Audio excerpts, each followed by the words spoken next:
이만한 배경지도 팔고 요만한 배경지도 팔고 요만한 것도 팔아요.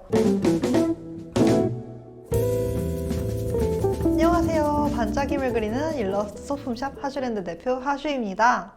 오늘은요, 저번 영상에서는 우리 문구 창업, 소품샵 창업, 굿즈 브랜드 창업 어떻게 해야 되는지 서류 준비도 다 했고 입점도 하고 그리고 뭐 택배 보낼 준비, 계약 택배 이런 것까지 함께 알아봤어요. 오늘은 어떤 얘기를 할 거냐면요, 상품 업로드하는 과정을 좀 짚어보려고 해요. 상품을 업로드하고 주문이 들어오면 어떤 식으로 처리하는지, 어떻게 발송하기까지의 과정, 이런 것들을 짚어드리려고 합니다. 일단 첫 번째로 우리 서류 준비도 끝났고 입점도 다 했어요. 택배도 계약을 했어요. 그러면 이제 상품을 업로드 해야 되는데요, 상품을 업로드하기 위해서 두 가지가 필요합니다. 사진 그리고 글. 사진과 글이 필요한데 일단 우린 사진을 먼저 찍어야 해요. 사진을 찍는데 뭐 맡기시는 분도 계시지만 내가 만약에 자본금이 없다, 혹은 맡기기에 조금 못 믿겠다, 저분이 잘 찍어줄 수 있는지 그걸 못 믿겠다, 내가 찍고 싶다 하시는 분들이 있을 수 있어요. 저 같은 경우에도 제가 제품 사진 직접 찍고 있거든요. 지금 여기 제가 찍은 사진들 이렇게 옆에다 띄워드릴게요.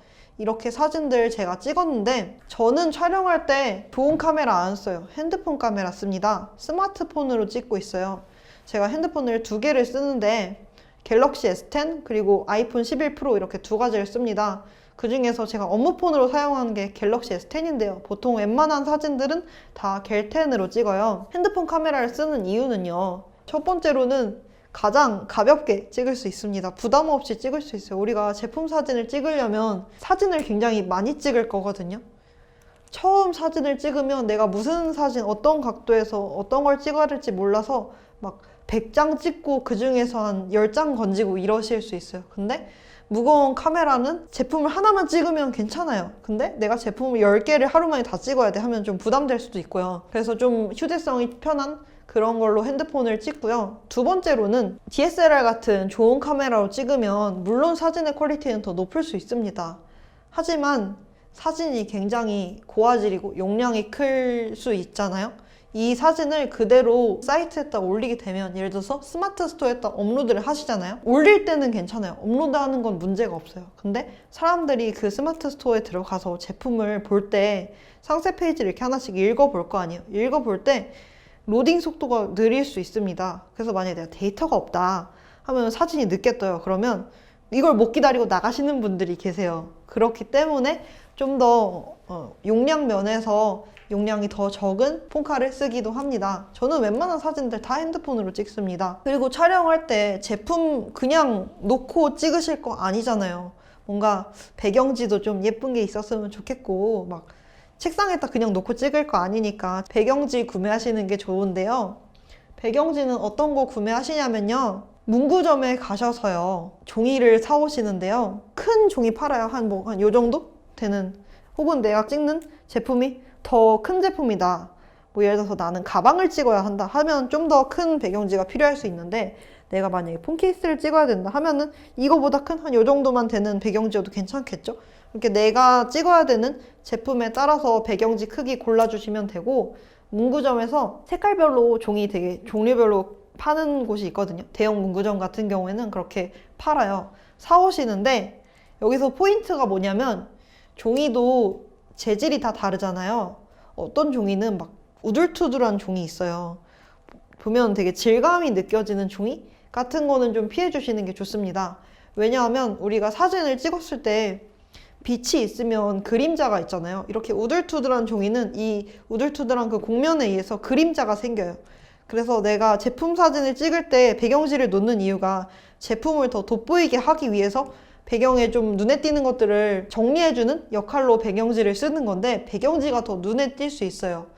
그렇기 때문에 꼭 배경지는 맨들맨들한 재질감이 느껴지지 않는 그런 배경지를 구매하시는 걸 추천드리고요. 가장 좋은 거는 쉽게 구할 수 있다는 거. 그리고 두 번째로 단점이 있다면 종이기 때문에 잘 구겨져요. 살짝만 스쳐도 구겨질 수 있고요. 혹은 오염에도 강하지 않습니다.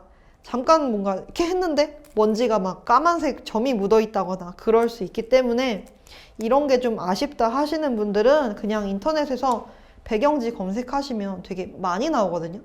이렇게 집 혹은 스튜디오에서 제품 촬영을 하기 위해서 만들어진 배경지가 따로 있어요. 뭐 예를 들어서 한 요 정도 크기로 크기별로 좀 다른데요. 이만한 배경지도 팔고 요만한 배경지도 팔고 요만한 것도 팔아요. 배경지도 어떤 거는 막 나무 배경, 대리석 배경, 뭐 심지어 어떤 건 막 풀 배경 이런 배경지들이 있어요. 그런 거 구매하셔서 사용하셔도 되고요. 한 개만 구매하지 마시고 이미 구매하실 때 배경지 하나에 얼마 안 하거든요. 막 1200원, 막 2300원 막 이 정도 가격대예요. 뭐 비싸봐야 한 4, 5천 원 선이라서 몇 개 구매해서 나한테 맞는 거 쓰시면 될 것 같아요. 장점은 단지 이렇게 제품 촬영을 위해서 만들어진 그런 거기 때문에 오염에 되게 강해요. 보통 코팅이 되어 있는 경우가 많거든요. 무광 코팅? 빛을 엄청 반사시키지 않는 그런 촬영할 때 굉장히 좋은 재질로 되어 있기 때문에 뭐 예를 들어서 내가 촬영하다가 뭔가를 흘렸어요. 커피를 잠깐 흘렸어요. 근데 만약에 내가 종이로 된 배경지 같은 경우에 젖어서 이 배경지를 못 쓰게 될 수도 있지만 이렇게 촬영용으로 나온 배경지는 그냥 물티슈로 한번 닦아주시면 돼요. 그렇게 방수나 오염에 좀 강한 그런 배경지를 사용하셔도 되고요. 혹은 천을 사용하시는 방법도 있습니다. 천 뭐 사야 될지 모르겠어요 하시면 배경천 검색하세요. 그러면 배경천 검색하시면 되게 많은 제품이 나와요. 그 중에서 가장 좋은 거는 패턴이 없는 배경천이 제일 좋고요. 꽃무늬 패턴, 오색 찰랑, 무지개색 이런 거 구매하지 마시고 제가 지금 옆에 제가 쓰는 배경지들 좀 배경천 몇 개 가져왔거든요. 보여드릴게요. 제가 쓰는 배경천 중에 하나인데요. 뭐 이 정도로 뭐 스트라이프나 혹은 체크무늬 그런 정도의 배경천은 괜찮고요. 아니면 이거는 하얀색 배경천인데요. 되게 크거든요. 제가 쓰는 건 일부지만 얘는 좀 구김이 잘 가는 그런 재질인데 이런 거는 광목이라고 하나요? 제가 이 어떤 천 재질인지 여기 자막에다 이렇게 달아 드릴게요. 이런 거는 좀 내추럴한 이미지에 되게 잘 어울려요. 여기다 뭐 풀 혹은 뭐 나무 이런 것들과 함께 뭐 솔방울 이런 소품들과 함께 배치해서 찍기엔 괜찮은 그런 천입니다. 아니면 나는 좀 파스텔, 귀염 뽀짝 키치한 느낌 이런 걸 원하신다 하시면 이런 배경천도 뭐 나쁘진 않은데요. 사실 저는 이게 예쁠 것 같아서 샀거든요. 반짝이 배경천이. 근데 저 뒷면만 쓰고 있어요. 이렇게 반짝이는 배경천은 귀여워 보이고 예쁘고 그런 어린 감성? 젊은 감성을 좀 노릴 수는 있겠지만 단점은 얘가 유광이기 때문에 사진을 찍을 때 빛을 되게 많이 반사해요. 그래서 실제로 사진 찍었을 때 좀 안 예뻐 보일 수 있다는 거. 그리고 아니면 이렇게 그냥 무지로 된 배경천 사셔도 괜찮습니다. 단색으로 된 거. 몇 개 나한테 내 제품에 어울릴 것 같은 배경천 사시면 되고요. 배경지 배경천을 고를 때 가장 중요하게 생각하셔야 되는 거는 내 제품보다 더 눈에 띄면 안 돼요. 내 제품을 받쳐주는 역할을 해야 되기 때문에 그냥 내 제품보다 더 색깔이 좀 더 차분하거나 하는 것들 위주로 선택해 주시면 됩니다. 그리고 우리 사진 찍을 때 배경지만 있는 거 아니죠. 배경 찍어놓고 배경 해놓고 그다음에 제품 올려놓고 그냥 찍으면 또 심심하단 말이에요. 소품이 필요할 거예요. 같이 매치할 소품 어떻게 고르냐면요. 내 제품이 어울릴 만한 소품이 뭔지부터 생각해 보셔야 돼요. 그냥 이거 이쁠 것 같은데 하고 막 이렇게 배치하고 찍지 마시고요. 예를 들어서 내가 컵을 만들었어요. 컵을 찍어야 돼요. 그러면 컵을 어디서 사용하는지 먼저 생각해 보시고 컵은 보통 뭐 식탁에서 쓰거나 혹은 뭐 책상에서 쓰거나 그러겠죠. 그러면 식탁에다 올려놨을 때 식탁에는 뭐가 있죠? 뭐 접시, 숟가락 뭐 그런 것들이 있겠죠. 그런 것들 이렇게 같이 늘어놓고 사진 찍으실 수도 있고요. 혹은 책상에서 컵을 뭐 사무실에서 일할 때나 작업할 때 컵을 쓸 것 같다 하시면 키보드 앞에 그리고 뭐 다이어리, 마우스 이런 것들 같이 매치하셔가지고 찍으시는 방법도 있고요. 혹은 가장 제가 추천드리는 거는 가장 구하기 쉬운 거 책 혹은 잡지. 집에 막 책들 되게 많을 거 아니에요. 뭐 사람마다 다르겠지만 책 중에서도 표지가 예쁜 책 있잖아요. 표지에 막 오색 찰란 이런 거 말고요. 표지가 엄청 눈에 띄는 그런 표지 말고 예를 들어서 뭐 파스텔 톤, 차분한 색 내 제품이랑 어울리는 컬러의 표지 이고 텍스트가 눈에 띄지 않는 그런 표지들이 있죠. 그런 표지의 책들 가져오셔가지고 같이 놓고 이런 식으로 찍어주시는 방법도 있고요. 혹은 잡지 있죠, 잡지. 영어 잡지. 한글 잡지는 사실 추천 많이 안 드려요. 왜냐면 한글로 된 잡지를 같이 놓고 배치해서 찍으면 사람들이 그 제품을 보지 않고 한글을 읽어요. 이게 무슨 내용이지? 하면서. 내가 아는 언어기 때문에 너무 자연스럽게 나한테 받아들여져서 그 내용을 읽게 되는 경우가 있는데, 사실 내가 이 잡지 내용이 내 제품과 연관이 있는 경우가 없을 거 아니에요. 많지 않을 거 아니에요. 그리고 얘 내용은 중요하지 않고요. 얘 역할은 소품이기 때문에. 그래서 사람들이 못 읽을 것 같은 그런, 뭐 영어로 됐든 프랑스어로 됐든 뭐든 어쨌든 그런 잡지, 감성한 잡지 있잖아요. 그런 거 같이 펼쳐놓고 찍으셔도 괜찮습니다. 뭐 제가 추천드리는 거는 서점에 가셔가지고 그 잡지 코너 있어요. 그 중에서 감성이 느껴지는 잡지를 사오세요. 킴포크 같은 그런 감성의 잡지들 몇 개 사셔가지고 같이 찍으셔도 될 것 같아요. 이렇게 우리 촬영을 마쳤습니다. 뭐 보정은 뭐 어플로 보정하시는 경우도 있고 포토샵으로 보정하시는 경우도 있겠죠. 핸드폰으로 찍으셨으면 보통 어플 같은 거 많이 사용하실 수 있으니까 보정은 이제 다른 영상에서 제가 한 번 더 짚을게요. 이렇게 보정까지 했고 이제 업로드를 할 건데, 업로드는 어떻게 해야 되냐면 상세 페이지를 우리가 작성을 해야 되잖아요. 뭘 써야 될지 모르시는 분들이 많을 거예요. 내가 어떤 내용을 여기다 써야 되지? 이걸 팔고 싶은데 어떻게 설명해야 될까라고 생각하시면 일단 두 가지 방법을 드릴게요. 첫 번째로는 다른 분들 구성을 참고하시는 게 좋습니다. 다른 분들이 어떻게 했는지, 내가 만약에 폰 케이스를 팔 거예요. 그러면 폰 케이스 검색해서 그 상세 페이지 구성을 보세요.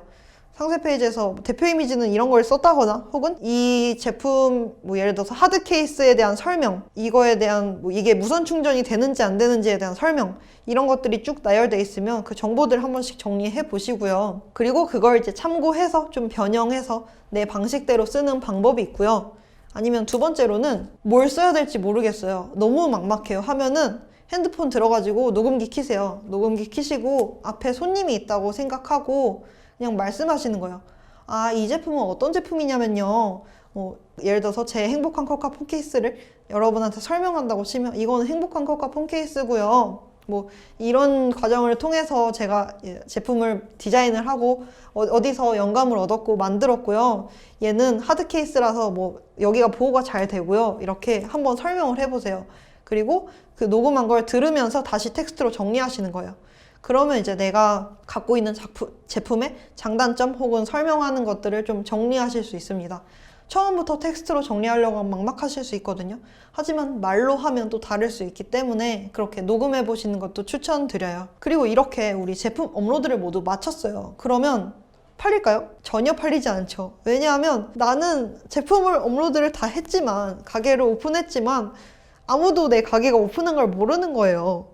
예를 들어서 내가 작은 식당을 오픈했어요. 근데 사람들이 많이 오는 곳에 오픈했으면 좋겠지만 처음부터 그렇게 하기는 어려우니까 되게 막 골목골목에다가 오픈을 했어요. 근데 오픈했는데 사람이 안 찾아와요. 왜? 홍보가 안 됐으니까. 내 가게가 있는지 모르거든요. 그러면 내 가게가 있다는 걸 사람들한테 알려야 되잖아요. 가장 좋은 방법은 지인들한테 먼저 알리는 거예요. 나 요즘 이런 일 해. 이거 오픈했어. 들어와 볼래? 너 친구들한테 이거 나 여기 오픈했다고 알려주면 내가 지인 찬스 써가지고 10% 할인 쿠폰 줄게. 홍보만 좀 해주라. 뭐 이렇게 하시던가, 아니면 SNS 같은 곳에 저 여기 오픈했어요 라고 올리시던가, 이렇게 주변 사람들한테 내가 어떤 일을 하는지 알리는 게 가장 중요하고요. 그리고 두 번째로는 제품은 업로드했다고 바로 팔리지 않는다고 말씀드렸잖아요. 그 바로 팔리지 않는 이유 중에 하나가, 사람들은 후기가 없으면 잘 사지 않는 경향이 있어요. 왜냐면 그 판매자가 열심히 내 제품 너무 좋아요 라고 말해도 믿지 못하는 거죠. 판매자는 당연히 좋다고 말할 테니까요. 실구매자의 후기가 없으면 못 믿는 경향이 있어서 저 같은 경우에는 이벤트를 많이 해요. 저 제품 업로드를 했고요, 여러분.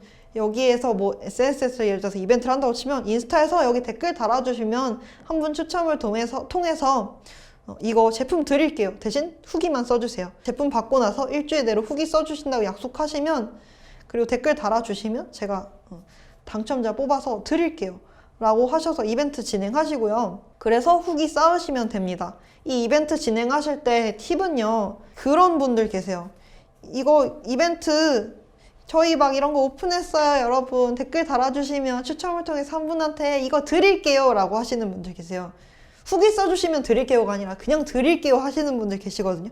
근데 후기를 받을 수 있는 거면 웬만하면 후기 받으세요. 왜냐하면 그 이벤트에 참여하는 사람 입장에서는 얘나 제품 받았으니까 난 좋은 거거든요. 근데 이벤트를 하는 사람 입장에서는 나도 얻는 게 있어야 이벤트를 할 거 아니에요.